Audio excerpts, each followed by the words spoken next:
दक्षिण पाकिस्तान दे विच पाकिस्तानी फौज और अतगर्दां विचकार लड़ाई 11 अतगर्द मारे गए। लाहौर हाई कोर्ट ने इमरान खान ਦੀਆਂ 9 मई केस ਦੇ ਵਿੱਚ ਆਈਆਂ 8 ਦੀਆਂ 8 ਜ਼ਮਾਨਤ ਦੀਆਂ ਅਰਜ਼ੀਆਂ ਨੂੰ ਰੱਦ ਕਰ ਦਿੱਤਾ। KPK ਦੇ ਵਿੱਚੋਂ ਬਜਟ ਮਨਜ਼ੂਰ ਇਮਰਾਨ ਖਾਨ ਨੂੰ ਅਰਜ਼ੀਆਂ ਮਾਈਨਸ ਕਰ ਦਿੱਤਾ ਗਿਆ ਹੈ। ਲੀਮਾ ਖਾਨ ਦਾ ਬਿਆਨ ਸਰਕਾਰ ਮੁਲਕ ਵਿੱਚ ਇਲੈਕਟ੍ਰਿਕ ਗੱਡੀਆਂ ਦੇ ਵਾਧੇ ਦੇ ਵਾਸਤੇ 9 ਅਰਬ ਰੁਪਏ ਦੀ ਛੁੱਟ ਦੇਣ ਨੂੰ ਤਿਆਰ ਤੇ ਬਿਜਲੀ ਬਚਾਉਣ ਲਈ ਪੰਜਾਬ ਸਰਕਾਰ 8 ਕਰੋੜ ਪੱਖੇ ਵੰਡੇਗੀ। ਤਿਆਰੀਆਂ ਪੂਰੀਆਂ ਤੇ ਸੁਣਿਆ ਜੇ ਦਲਜੀਤ ਦੋਸਾਂਝ ਹੋਣਾ ਦੀ ਫਿਲਮ ਦੇ ਪਾਕਿਸਤਾਨ 'ਚ ਚਰਚੇ ਕਿੱਦਾਂ ਨੇ। Punjabi radio USA update Pakistan लैके मैं मुस्तफा अली आप तक रूबरू Punjabi radio USA Fresno California studios तो हाजिर हां। मेरे वालों सब सुनन और देखने वाले दी सेवा च बड़ा अदब भरिया निग्गा जिहा दोवें हाथ जोड़ के सलाम आदाब और सत श्री अकाल। अज दे अपडेट पाकिस्तान च आप सब दा स्वागत है। अमरीका दे विच अज 24 जून साल 2025 का दिन डुब रहा जबकि पाकिस्तान च 25 जून साल 2025 का दिन चढ़ चुका है। पाकिस्तान दे नाल जुड़ियां पिछलियां 24 घंटे दीयां वड्डियां खबरां दे इस बुलेटिन च आप सब नूं जी आयां नूं कहने बड़ा निघा जिहा स्वागत है।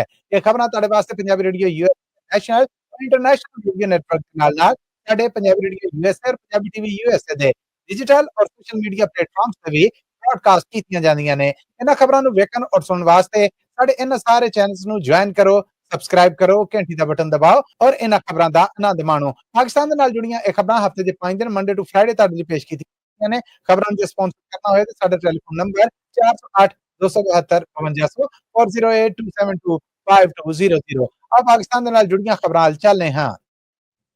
पाकिस्तान दे पहाड़ी इलाके वजीरिस्तान और वजीरिस्तान दे भी दक्षिणी पासे दे वजीरिस्तान दे विच राती पाकिस्तानी फौज और अतगर्दां विचकार एक वड्डी झड़प हुई है।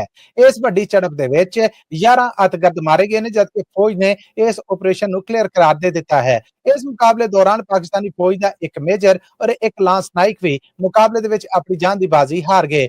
ਜਿਹੜੇ ਲਾਂਸ ਨਾਇਕ ਨੇ ਇਸ ਮੁਕਾਬਲੇ ਦੇ ਵਿੱਚ ਕਾਦਰੀ ਦੇ ਨਾਲ ਲੜਿਆ ਹੋਇਆ ਕਹਿੰਦੇ ਨੇ ਕਿ ਜਾਨ ਗਵਾਈ ਹੈ। ਉਹਦੇ ਬਾਰੇ ਦੱਸਿਆ ਗਿਆ ਕਿ ਉਹ ਚਕਵਾਲ ਵਾਸੀ ਸੀਗਾ ਜਦਕਿ ਉਹਦਾ ਤਾਲੁਕ ਬੰਨੂ ਜ਼ਿਲ੍ਹੇ ਦੇ ਨਾਲ ਸੀਗਾ। ਜਬਰਾਨ ਉल्ला ਉਹਦਾ ਨਾਂ ਦੱਸਿਆ ਗਿਆ ਜਦਕਿ ਇਸ ਮੁਕਾਬਲੇ ਦੇ ਵਿੱਚ ਜਿਹੜੇ ਮੇਜਰ ਮੌਇਜ਼ ਦੇ ਜਾਨੋ ਜਾਨ ਦੀ ਇਤਲਾਹ ਦਿੱਤੀ ਗਈ ਉਹਦੇ ਬਾਰੇ ਦੱਸਿਆ ਗਿਆ ਕਿ ਇਹ ਭਾਰਤੀ ਤਿਆਰੀ ਦੇ ਤਬਾਹ ਹੋਣ ਤੋਂ ਬਾਅਦ ਭਾਰਤੀ ਪਾਇਲਟ ਅਭਿਨੰਦਨ ਨੂੰ ਗ੍ਰਿਫਤਾਰ ਕਰਕੇ ਇੰਟੈਲੀਜੈਂਸ ਏਜੰਸੀਆਂ ਦੇ ਹਵਾਲੇ ਕੀਤਾ ਸੀਗਾ।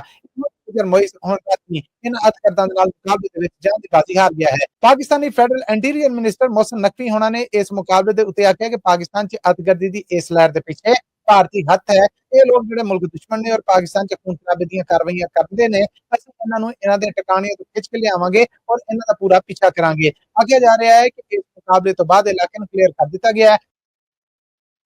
9 मई ਨੂੰ ਪਾਕਿਸਤਾਨ ਦੇ ਵਿੱਚ ਲੋਕਾਂ ਨੂੰ ਬੈਕੌਨ ਅੱਗਾਂ ਲਾਉਣ ਝਗੜੇ ਝੇੜੇ ਕਰਨ ਔਰ ਫੌਜ ਦਾ ਤਖਤਾ ਉਲਟਣ ਦੇ ਇਲਜ਼ਾਮਾਂ ਦੇ ਵਿੱਚ ਗ੍ਰਿਫਤਾਰ ਪਾਕਿਸਤਾਨ ਤਹਿਰੀਕ ਇਨਸਾਫ ਦੇ ਪ੍ਰਧਾਨ ਇਮਰਾਨ ਖਾਨ ਵੱਲੋਂ ਲਾਹੌਰ ਹਾਈ ਕੋਰਟ 'ਚ ਆਪਣੇ ਖਿਲਾਫ ਮੁਕੱਦਮਿਆਂ ਦੀਆਂ ਤੋਂ 8 ਅਰਜ਼ੀਆਂ ਨੂੰ ਜ਼ਮਾਨਤ ਵਾਸਤੇ ਦਾਇਰ ਕੀਤਾ ਗਿਆ ਸੀ।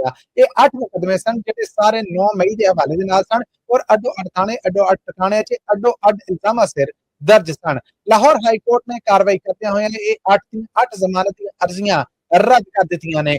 इस जस्टिस शहबाज रिजवी की अगवाई दे विच बनने वाले 2 दिनां दे बेंच ने सुनिया जबकि इमरान खान दी जमानत तो यह फैसला पहले सामभ्या गया था। 9 मई के इन 8 केसां दे विच इमरान खान की जमानत वालों वकीलां ने कल आपो अपनी दलीलां पूरीआं कर लईआं सीगीआं। 9 मई 2023 ਨੂੰ अलकातर ट्रस्ट केस ਦੇ ਵਿੱਚ इस्लामाबाद हाई कोर्ट ਦੇ अहाते 'ਚ इमरान खान ਦੀ गिरफ्तारी ਤੋਂ ਬਾਅਦ पाकिस्तान तहरीक इंसाफ जो कि उन्हां दी जमात है उहदे वल्लों मुल्कगीर एहतजाज किया गया था। इस एहतजाज दौरान फौजी समेत सरकारी दफ्तरों और कई ठिकाणिਆਂ ਦੇ ਉੱਤੇ ਅੱਗਾਂ ਲਾ ਕੇ ਹਮਲੇ ਵੀ ਕੀਤੇ ਗਏ ਸਨ ਜਿਹਦਾ ਇਲਜ਼ਾਮ ਇਹ ਹੈ ਕਿ ਇਮਰਾਨ ਖਾਨ ਔਰ ਉਹਨਾਂ ਦੀ ਜਮਾਤ ਦੇ 93 ਲੀਡਰਾਂ ਨੇ ਇਹਦਾ ਹੁਕਮ ਦਿੱਤਾ ਸੀਗਾ। ਇਮਰਾਨ ਖਾਨ ਨੇ ਇੱਕ ਟਵੀਟ 'ਚ 17 ਜੂਨ ਨੂੰ ਆਖਿਆ ਸੀ ਕਿ ਜਦੋਂ ਤੱਕ ਮੇਰੇ ਨਾਲ ਜੇਲ੍ਹ 'ਚ ਮੁਲਾਕਾਤ ਕਰਕੇ ਸੂਬਾ ਖੈਬਰ ਪਖਤੂਨਖਵਾ ਦਾ ਸੂਬਾ ਬਜਟ ਹੈ ਜਿਹੜਾ ਉਹਦੀ ਬਰੀਫਿੰਗ ਨਾ ਦਿੱਤੀ ਜਾਏ ਉਦੋਂ ਤੱਕ ਇਸ ਬਿੱਲ ਨੂੰ ਨਾ ਤੇ ਪੇਸ਼ ਕੀਤਾ ਜਾਏ ਮਨਜ਼ੂਰ ਕੀਤਾ ਜਾਏ। ਬਿੱਲ ਤੇ ਪੇਸ਼ ਕੱਲ ਅਸੀਂ ਖਬਰ ਦਿੱਤੀ ਸੀ ਕਿ ਖੈਬਰ ਪਖਤੂਨਖਵਾ ਦੀ ਸੂਬਾ ਸਰਕਾਰ ਇਸ ਬਿੱਲ ਨੂੰ ਮਨਜ਼ੂਰ ਕਰਨ ਵਾਸਤੇ ਵੀ ਯਤਨ ਕਰ ਰਹੀ ਹੈ। ਅੱਜ ਦੀ ਤਾਜ਼ਾ ਖਬਰ ਇਹ ਹੈ ਕਿ ਇਸ ਬਿੱਲ ਨੂੰ ਕੱਲ ਸਾਡੀਆਂ ਖਬਰਾਂ ਤੋਂ ਬਾਅਦ ਸੂਬਾ ਖੈਬਰ ਪਖਤੂਨਖਵਾ ਦੀ ਸਰਕਾਰ ਨੇ ਮਨਜ਼ੂਰ ਕਰ ਲਿਆ ਹੈ। ਇਸ ਬਾਰੇ ਅਰਿਆਲਾ ਜੇਲ੍ਹ ਦੇ ਬਾਹਰ ਜਦੋਂ ਖਾਨ ਦੀ ਭੈਣ ਅਲੀਮਾ ਖਾਨ ਹੋਣਾ ਨੂੰ ਮੀਡੀਆ ਵਰਕਰਸ ਔਰ ਪੱਤਰਕਾਰਾਂ ਵੱਲੋਂ ਪੁੱਛਿਆ ਗਿਆ ਤੇ ਉਹਨਾਂ ਨੇ ਆਖਿਆ ਕਿ ਮੈਨੂੰ ਲੱਗਦਾ ਹੈ ਕਿ ਅਮੀਨ ਗੰਡਾਪੁਰ ਹੋਣਾ ਨੇ ਇਮਰਾਨ ਖਾਨ ਹੋਣਾ ਨੂੰ ਸਾਰੇ ਮਾਮਲੇ ਚੋਂ ਜਾਂ ਆਪਣੇ ਸਿਆਸੀ ਫਾਇਦਿਆਂ ਖਾਤਰ ਮਾਈਨਸ ਕਰ ਦਿੱਤਾ ਹੈ। ਇਮਰਾਨ ਖਾਨ ਹੋਣਾ ਨੇ ਜਦੋਂ ਦੋ ਟੋਕ ਲਫ਼ਜ਼ਾਂ ਦੇ ਵਿੱਚ ਆਖਿਆ ਸੀ ਕਿ ਜਦੋਂ ਤੱਕ ਮੇਰੇ ਨਾਲ ਜੇਲ੍ਹ 'ਚ ਆ ਕੇ ਅਮੀਨ ਗੰਡਾਪੁਰ ਜੋ ਕਿ ਖੈਬਰ ਪਖਤੂਨਖਵਾ ਅਸੈਂਬਲੀ ਦੇ सीएम ने उन्होंने समेत उमर अयूब, मुजम्मल असलम, तैमूर झगड़ा और शिबली फराज नहीं मिल लेंदे और मैनू इस बारे दस नहीं पाउंदे उदों तक इस बजट नूं मंजूर ना किया जाए। पर कल यह बजट मंजूर करके शायद सानू यह दस्सण दी कोशिश की गई है कि खान की गलबात की कोई वक़्त नहीं रही। हनीमा खान होना ने कहा कि मैं ਜਦੋਂ ਵੀ ਖੈਬਰ ਪਖਤੂਨਖਵਾ ਅਸੈਂਬਲੀ ਦੇ ਮੈਂਬਰਾਂ ਦੇ ਨਾਲ ਗੱਲਬਾਤ ਕੀਤੀ ਤੇ ਉਹਨਾਂ ਦੇ ਗੱਲਾਂ ਤੋਂ ਇਹ ਪਤਾ ਹੈ ਕਿ ਅਮੀਨ ਬਟਾਲਾ ਨੇ ਆਪਣੀ ਮਨਮਰਜ਼ੀ ਕਰ ਰਹੇ ਨੇ ਔਰ ਤਗੜੇ ਹੋਏ ਫਿਰਦੇ ਨੇ। ਯਾਦ ਰਵੇ ਕਿ ਇਮਰਾਨ ਖਾਨ ਨੇ ਜੇਲ੍ਹ ਦੇ ਵਿੱਚੋਂ ਆਖਿਆ ਸੀਗਾ ਕਿ ਇਹ ਬਜਟ ਗਰੀਬ ਦੁਸ਼ਮਣ ਬਜਟ ਹੈ, ਇਹਨੂੰ ਮਨਜ਼ੂਰ ਕਰਨ ਤੋਂ ਪਹਿਲਾਂ ਸੂਬਾ ਸਰਕਾਰ ਮੇਰੇ ਨਾਲ ਸਲਾਹਾਂ ਕਰੇ, ਮੇਰੇ ਨਾਲ ਆ ਕੇ ਇਹਦੀ ਬਰੀਫਿੰਗ ਹੈ ਜਿਹੜੀ ਉਹ ਸ਼ੇਅਰ ਕੀਤੀ ਜਾਏ, ਜਾਣਕਾਰੀ ਦਿੱਤੀ ਜਾਏ ਔਰ ਉਸ ਤੋਂ ਬਾਅਦ ਜਿਹੜੇ ਇਹਦੇ 'ਚ ਮੈਂ ਬਦਲਾਅ ਕਰਾਵਾਂ ਫਿਰ ਇਸ ਬਜਟ ਨੂੰ ਮਨਜ਼ੂਰ ਕਰਾਇਆ ਜਾਏ। ਪਾਕਿਸਤਾਨ ਦੀ ਫੈਡਰਲ ਸਰਕਾਰ ਨੇ ਫੈਸਲਾ ਕੀਤਾ ਹੈ ਕਿ ਮੁਲਕ ਭਰ ਦੇ ਵਿੱਚ ਇਲੈਕਟ੍ਰਿਕ ਗੱਡੀਆਂ ਨੂੰ ਵਧਾਉਣ ਵਾਸਤੇ 9 ਅਰਬ ਰੁਪਏ ਦੀ ਛੋਟੀ ਜਿਹੀ ਸਬਸਿਡੀ ਦੇਗੀ। ਇਹਦੀ ਵਜ੍ਹਾ ਇਹ ਹੈ ਕਿ ਮੁਲਕ ਦੇ ਵਿੱਚ ਇਲੈਕਟ੍ਰਿਕ ਗੱਡੀਆਂ ਨੇ ਜਿਹੜੀਆਂ ਉਹਨਾਂ 'ਚ ਵਾਧਾ ਕੀਤਾ ਜਾਏ ਤਾਂ ਜੇ ਮਾਹੌਲ ਨੂੰ ਤੇਲ ਔਰ ਪੈਟਰੋਲ ਦੇ ਧੂੰ ਤੋਂ ਬਚਾਇਆ ਜਾ ਸਕੇ ਔਰ এনवायरमेंट ਨੁਕਸਾਨ ਜਿਹੜੇ ਹੋ ਰਹੇ ਨੇ ਉਹਨਾਂ ਤੋਂ ਬਚਿਆ ਜਾ ਸਕੇ। ਪਾਕਿਸਤਾਨੀ ਪ੍ਰਾਈਮ ਮਿਨਿਸਟਰ ਦੇ ਖਾਸ ਸਲਾਹਕਾਰ ਹਾਰੂਨ ਅਖਤਰ ਹੋਣਾ ਦਾ ਇਸ ਬਾਰੇ ਆਖਣਾ ਹੈ ਕਿ ਇਲੈਕਟ੍ਰਿਕਲ ਵਹੀਕਲ ਪਾਲਿਸੀ ਨੂੰ ਲਾਂਚ ਕਰ ਦਿੱਤਾ ਜਾਏਗਾ। ਇਹਦੇ ਤੇ ਮਨਸੂਬਾਬੰਦੀ ਹੈ ਜਿਹੜੀ ਉਹ ਪੂਰੀ ਕਰ ਲਈ ਹੈ। ਇਲੈਕਟ੍ਰਿਕਲ ਗੱਡੀਆਂ ਔਰ ਉਹਨਾਂ ਦੇ ਰਿਚਾਰਜ ਸਟੇਸ਼ਨ ਨੇ ਜਿਹੜੇ ਉਹਨਾਂ ਦੇ ਉੱਤੇ 9 ਅਰਬ ਰੁਪਈਆ ਜਿਹੜਾ ਉਹ ਲਾਇਆ ਜਾਏਗਾ, ਜਿਹਦੀ ਲਾਂਚਿੰਗ ਛੇਤੀ ਹੀ ਪਾਕਿਸਤਾਨੀ ਪ੍ਰਾਈਮ ਮਿਨਿਸਟਰ ਸ਼ਹਿਬਾਜ਼ ਸ਼ਰੀਫ ਉਹਨਾਂ ਦੇ ਹੱਥੋਂ ਹੋਣ ਦੀ ਉਮੀਦ ਕੀਤੀ ਜਾ ਰਹੀ ਹੈ। ਆਖਿਆ ਜਾ ਰਿਹਾ ਹੈ ਕਿ ਇਹ ਸਾਰੇ ਪ੍ਰੋਜੈਕਟ ਯਾਨੀ 9 ਅਰਬ ਰੁਪਈਏ ਦੇ ਵਿੱਚ 25% ਕੋਟਾ ਹੈ ਜਿਹੜਾ ਉਹ ਜ਼ਨਾਨੀਆਂ ਲਈ ਜਾਂ ਬੀਬੀਆਂ ਲਈ ਰੱਖਿਆ ਗਿਆ ਤਾਂ ਜੇ ਉਹ ਇਹਦੇ ਤੋਂ ਫਾਇਦਾ ਚੁੱਕ ਸਕਣ। ਨਾਲ ਹੀ ਹਾਰੂਨ ਅਖਤਰ ਹੋਣਾ ਦਾ ਕਹਿਣਾ ਸੀਗਾ ਕਿ ਇਹ ਪਾਲਿਸੀ ਜਾਂ ਇਹ ਇਲੈਕਟ੍ਰਿਕਲ ਵਹੀਕਲ ਪਾਲਿਸੀ ਜਿਹੜੀ ਇਹਦੇ ਲਾਂਚਿੰਗ ਤੋਂ ਬਾਅਦ ਇਹ ਮੁਲਕ ਦੇ ਵਾਸਤੇ ਗੇਮ ਚੇਂਜਰ ਸਾਬਤ ਹੋਏਗੀ। ਉਹਨਾਂ ਨੇ ਆਖਿਆ ਕਿ ਬੜੀ ਛੇਤੀ ਅਸੀਂ ਰਨਵੇ ਦੇ ਉੱਤੇ ਹਰ 100 ਕਿਲੋਮੀਟਰ ਤੋਂ ਬਾਅਦ ਇੱਕ ਇਲੈਕਟ੍ਰਿਕਲ ਕਾਰ ਚਾਰਜਿੰਗ ਸਟੇਸ਼ਨ ਹੈ ਜਿਹੜਾ ਉਹ ਬਣਾਉਣ ਦੇ ਬਾਰੇ ਸੋਚ ਰਹੇ ਹਾਂ। ਇਸ ਤਰ੍ਹਾਂ ਮੁਲਕ ਦੇ ਵਿੱਚ ਉਹ ਬਿਜਲੀ ਜਿਹੜੀ ਵਾਧੂ ਅਸੀਂ ਪੈਦਾ ਕਰ ਰਹੇ ਹਾਂ ਉਹਨੂੰ ਇਹਨਾਂ ਗੈਸ ਸਟੇਸ਼ਨਾਂ ਜਾਂ ਇਹਨਾਂ ਚਾਰਜਿੰਗ ਸਟੇਸ਼ਨਾਂ ਦੇ ਉੱਤੇ ਵਰਤਾਂਗੇ। ਨਾਲ ਹੀ ਉਹਨਾਂ ਨੇ ਆਖਿਆ ਕਿ ਇਹਦੇ ਨਾਲ ਹੀ ਸਾਨੂੰ ਵਰੇਵਾਰ 2 ਅਰਬ 7 ਕਰੋੜ ਲੀਟਰ ਪੈਟਰੋਲ ਦੀ ਬਚਤ ਹੈ ਜਿਹੜੀ ਉਹ ਵੀ ਹੋਏ, ਕਿਉਂਕਿ ਇਲੈਕਟ੍ਰਿਕਲ ਗੱਡੀਆਂ ਦੇ ਵਧਣ ਦੇ ਨਾਲ ਮੁਲਕ ਦੇ ਵਿੱਚ ਪੈਟਰੋਲ ਔਰ ਡੀਜ਼ਲ ਇੰਪੋਰਟ ਕਰਨ ਦੇ ਉੱਤੇ ਦਾ ਖਰਚਾ ਜਿਹੜਾ ਉਹ ਘਟੇਗਾ। ਨਾਲ ਹੀ ਉਹਨਾਂ ਦਾ ਇਹ ਵੀ ਆਖਣਾ ਸੀਗਾ ਕਿ ਵਰੇਵਾਰ ਫਿਊਲ ਦੇ ਵਿੱਚ ਅਸੀਂ 803 ਅਰਬ ਰੁਪਏ ਬਚਾਵਾਂਗੇ। ਬਿਜਲੀ ਦੀ ਖਪਤ ਨੂੰ ਰੋਕਣ ਵਾਸਤੇ ਪੰਜਾਬ ਸਰਕਾਰ ਐਕਟਿਵ ਹੋਈ ਫਿਰਦੀ ਹੈ ਔਰ ਹੁਣ ਲੋਕਾਂ ਨੂੰ ਇਹੋ ਜਿਹੇ ਪੱਖੇ ਵੰਡੇ ਜਾ ਰਹੇ ਨੇ ਜਿਹੜੇ ਘੱਟ ਬਿਜਲੀ ਖਰਚਦੇ ਨੇ। ਮੁਲਕ ਭਰ ਦੇ ਵਿੱਚ ਇਸ ਵੇਲੇ 8 ਕਰੋੜ ਇਨਵਰਟਰ ਪੱਖੇ ਨੇ ਜਿਹੜੇ ਉਹ ਵੰਡਣ ਦੇ ਵਾਸਤੇ ਬਿਜਲੀ ਕੰਪਨੀਆਂ ਨੇ ਜਿਹੜੀਆਂ ਉਹਨਾਂ ਨੂੰ ਮਨਜ਼ੂਰੀ ਦੇ ਦਿੱਤੀ ਗਈ ਹੈ ਔਰ ਇਹਦੀ ਸ਼ੁਰੂਆਤ ਹੋ ਰਹੀ ਹੈ ਲਿੰਦ ਪੰਜਾਬ ਦੇ ਸ਼ਹਿਰ ਯਾਨੀ ਲਿੰਦ ਪੰਜਾਬ ਦੀ ਰਾਜਧਾਨੀ ਲਾਹੌਰ ਤੋਂ। ਉੱਥੇ ਲੈਸਕੋ ਕੰਪਨੀ ਨੇ ਇਹ ਪੱਖੇ ਨੇ ਜਿਹੜੇ ਇਹ ਵੰਡਣ ਵਾਸਤੇ 20 ਜੂਨ ਨੂੰ ਬਕਾਇਦਾ ਮਨਜ਼ੂਰੀ ਲੈ ਲਈ ਹੈ ਜੋ ਕਿ ਉਹਨਾਂ ਦੇ ਬੋਰਡ ਆਫ ਡਾਇਰੈਕਟਰਸ ਵੱਲੋਂ ਦਿੱਤੀ ਗਈ ਹੈ। ਇਹਦੇ ਤੋਂ ਬਾਅਦ ਹੁਣ ਲੋਕਾਂ ਦੇ ਘਰਾਂ ਦੇ ਵਿੱਚ ਲੱਗੇ ਪੁਰਾਣੇ ਜਿਹੜੇ ਪੱਖੇ ਜਿਹੜੇ ਬਹੁਤੀ ਬਿਜਲੀ ਵਰਤਦੇ ਨੇ ਉਹਨਾਂ ਨੂੰ ਲਾ ਕੇ ਇਨਵਰਟਰ ਪੱਖੇ ਨੇ ਜਿਹੜੇ ਉਹਨਾਂ ਨੂੰ ਉੱਥੇ ਟੰਗਿਆ ਜਾਏਗਾ।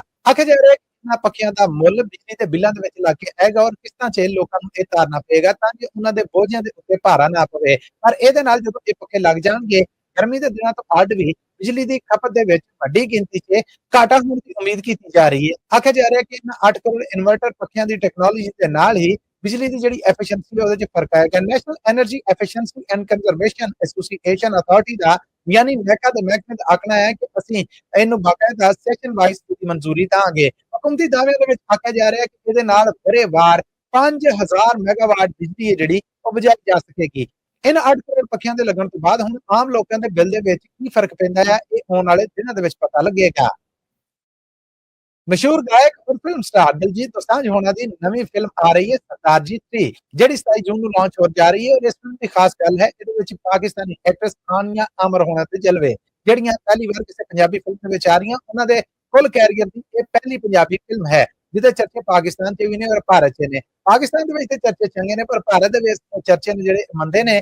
ਭਾਰਤ ਦੇ ਵਿੱਚ ਇਸ ਫਿਲਮ ਨੂੰ ਰਿਲੀਜ਼ ਨਹੀਂ ਕੀਤਾ ਜਾ ਰਿਹਾ, ਭਾਰਤ ਤੋਂ ਅੱਡ ਪੂਰੀ ਦੁਨੀਆ 'ਚ ਇਹ ਫਿਲਮ ਰਿਲੀਜ਼ ਹੋ ਰਹੀ ਹੈ। ਪਾਕਿਸਤਾਨ ਦੇ ਵਿੱਚ ਫਿਲਮ ਬੀਨਾ ਨੇ ਮੰਗ ਕੀਤੀ ਹੈ ਕਿ ਪਾਕਿਸਤਾਨੀ ਸਰਕਾਰ ਇਸ ਫਿਲਮ ਨੂੰ ਪਾਕਿਸਤਾਨ 'ਚ ਲਾਂਚ ਕਰਨ ਦੀ ਇਜਾਜ਼ਤ ਦੇਵੇ। ਦਿਲਜੀਤ ਦੋਸਾਂਝ ਹੋਣਾ ਨੇ ਇਸ ਫਿਲਮ ਦੀ ਲਾਂਚਿੰਗ ਦਾ ਐਲਾਨ ਕਰਦਿਆਂ ਹੋਏ ਆਖਿਆ ਹੈ ਕਿ ਇਸ ਫਿਲਮ ਨੂੰ ਭਾਰਤ ਤੋਂ ਅੱਡ ਪੂਰੀ ਦੁਨੀਆ 'ਚ ਲਾਂਚ ਕੀਤਾ ਜਾਏਗਾ। ਉਧਰ ਭਾਰਤ ਦੇ ਵਿੱਚ ਦਿਲਜੀਤ ਦੋਸਾਂਝ ਦੇ ਖਿਲਾਫ ਕਈ ਕਿਸਮ ਦੇ ਬਿਆਨ ਸਾਹਮਣੇ ਆ ਰਹੇ ਨੇ ਪਰ ਫਿਲਮ ਡਿਸਟ੍ਰੀਬਿਊਟਰ ਐਸੋਸੀਏਸ਼ਨ ਸਮੇਤ ਕਈ ਹੋਰ ਜ਼ਿੰਮੇਦਾਰਾਂ ਨੇ ਉਹਨਾਂ ਦੇ ਖਿਲਾਫ ਭਾਰਤੀ ਸਰਕਾਰ ਨੂੰ ਖਤ ਲਿਖੇ ਨੇ ਔਰ ਆਖਿਆ ਹੈ ਕਿ ਇਸ ਫਿਲਮ ਨੂੰ ਬੈਨ ਕੀਤਾ ਜਾਏ। ਇਹਦੀ ਵਜ੍ਹਾ ਸਿਰਫ ਇਸ ਫਿਲਮ ਦੇ ਵਿੱਚ ਕੰਮ ਕਰਨ ਵਾਲੀ ਪਾਕਿਸਤਾਨੀ ਐਕਟਰੈਸ ਆਨੀਆ ਅਮਰ ਹੋਣੇ ਨੇ ਜਿਹੜੀਆਂ ਕਈ ਮਸ਼ਹੂਰ ਡਰਾਮਿਆਂ ਦੇ ਵਿੱਚ ਕਈ ਕਿਰਦਾਰ ਕਰ ਚੁੱਕੀਆਂ ਨੇ। ਆਖਿਆ ਇਹ ਜਾਂਦਾ ਹੈ ਕਿ ਆਨੀਆ ਅਮਰ ਹੋਣੇ ਡਰਾਮੇ ਦੇ ਵਿੱਚ ਜਿਹੜੇ ਡਰੈਸ ਪਾਉਂਦੀਆਂ ਨੇ ਉਹ ਇੱਕ ਫੈਸ਼ਨ ਬ੍ਰਾਂਡ ਬਣ ਜਾਂਦੇ ਨੇ। ਆਨੀਆ ਅਮਰ ਹੋਣਾ ਦੇ ਕੈਰੀਅਰ ਦੀ ਇਹ ਪਹਿਲੀ ਪੰਜਾਬੀ ਫਿਲਮ ਹੈ ਜਿਹਦੇ ਵਿੱਚ ਉਹਨਾਂ ਨੇ ਕੰਮ ਕੀਤਾ ਹੈ। ਉਹਨਾਂ ਨੇ ਇਸ ਫਿਲਮ ਦੇ ਟੀਜ਼ਰ ਨੂੰ ਆਪਣੇ ਇੰਸਟਾ ਦੇ ਉੱਤੇ ਵੀ ਰਿਲੀਜ਼ ਕੀਤਾ। ਯਾਦ ਰਵੇ ਕਿ ਜਦੋਂ ਪਾਕਿਸਤਾਨ ਔਰ ਭਾਰਤ ਦੀ ਲੜਾਈ ਹੋਈ ਸੀ ਤੇ ਭਾਰਤ ਦੇ ਵਿੱਚ ਆਨੀਆ ਅਮਰ ਹੋਣਾ ਦੇ ਇੰਸਟਾਗ੍ਰਾਮ ਅਕਾਊਂਟ ਨੂੰ ਵੀ ਬਲੌਕ ਕਰ ਦਿੱਤਾ ਗਿਆ ਸੀਗਾ। लो जी आज अपडेट पाकिस्तान के इतना ही मैंने मुस्तूब अली में इजाजत हो इस नाल के फिर मिलेंगे आज तक खबरों इतनी तमाम करने हैं और मुलाकात तक मेरा सलस्ता था अरबरा बराका।